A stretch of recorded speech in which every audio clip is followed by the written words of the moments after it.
पर्याप्तपरवीरज्ञ यशस्यस्ते बलोदयः बलैः समग्रैर्यदि मां हत्वा रावणमाहवे विजयी स्वां पुरीं रामो नयोदर्च्यात् यशस्करं यदोऽहं तस्य वीरस्य वनादुपदिनान् हृता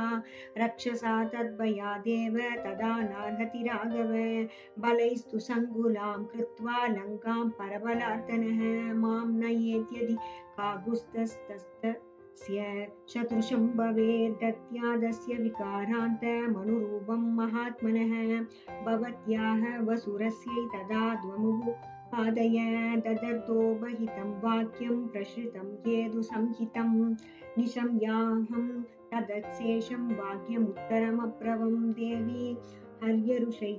सैन्या नामीश्वरप्लवदाम्बर सुग्रीवसत्त्वसम्पन्नस्तवार्ते कृतस्निश्चयः तस्य विक्रमसम्पन्ना सत्त्ववन्तो महाबला मनसङ्कल्पसम्पादा निदेश हरयस्थिता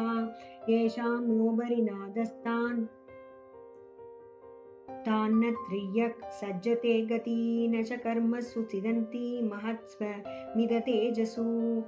असकृत्रैर्महाभागैर्वानरैर्बलदर्भितैः प्रदक्षिणकृता भूमिर्वायुमार्गानुसारिभिः मद्विष्टाश्च दुर्याश्च सन्ति तत्र वनौकसः।